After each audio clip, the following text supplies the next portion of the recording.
चला तर मैत्रिणींनो, आज आपण ना पानावर मस्त असा अंडा जो आपण मुलांसाठी वगैरे नाश्त्याला या टाईप करून देऊ शकतो। रेश्मा किचनमध्ये आपल्या सर्वांचं मनपूर्वक स्वागत आहे। नक्की तुम्हाला आवडलं तर लाईक शेअर सबस्क्राईब करायला तर विसरू नका। तर इथे मुलांना नाश्त्यासाठी जर आपण असंच व्हाईट अंडा देतो तर काही वेळेला मुलं खात नाही। ह्या पद्धतीने तुम्ही अंडा करून द्या, मुलं नक्की खातील।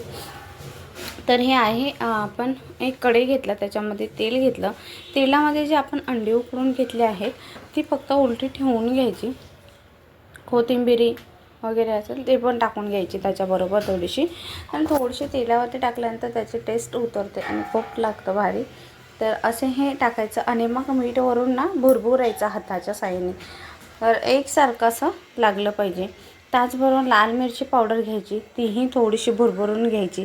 थोडीशी ना कलरसाठी मी हळदी पावडर टाकले, तर तिला कलर यावा म्हणून। त्याचबरोबर ना थोडंसं चटपटीतपणा यावा म्हणून मी चाट मसाला पिस्कटला होता, आणि हे असं ना अलटीपलटी करायचे थोडेसे। आणि नंतर आपण एक सिक्रेट मसाला वापरणार, तो खूप टेस्टी लागतं त्या पद्धतीने केल्यावरती। नक्की करून द्या, मुलं खूप आवडीने खातील। आणि तेलाचा वापर आपण इथे कमी करायचा, जास्त असा नाही करायचा, त्याने काय होतं तेलकट होतात। अंड्याला काय एवढा तेल लागत नाही जेव्हा फ्राय करतो तेव्हा।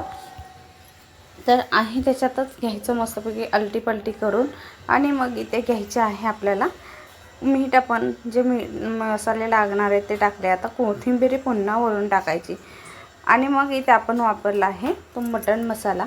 खूप टेस्टी लागतो, कारण तो वरून टाकल्यानंतर तर भारी लागतो, त्याची चव उतरते।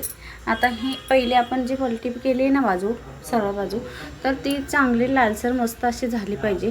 आणि मग दुसरी बाजू पुन्हा पलटी करून व्यवस्थित अशी शेकवून घ्यायची। या पद्धतीने परत ते पलटी करून घ्यायची। पलटी करून ना व्यवस्थित असे ते आपल्याला तयार करून घ्यायचे। आता हे थोडा वेळ जसे आपण पलटी केले त्या बाजूने शेकवून घ्यायचे आपल्याला।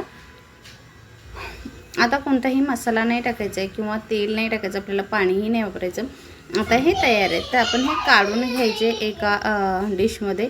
पहा किती सुंदर दिसत नाही, मुलं पण आवडीने खातात। असे मुलांना नक्की तुम्ही नाश्त्यासाठी किंवा मोठे असेल तर मोठ्यांनाही देऊ शकता या पद्धतीने करून।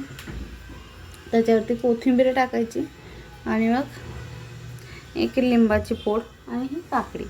खूप टेस्टी असे अंडा फ्राय होतो, नक्की तुम्ही करा आणि मुलांना द्या।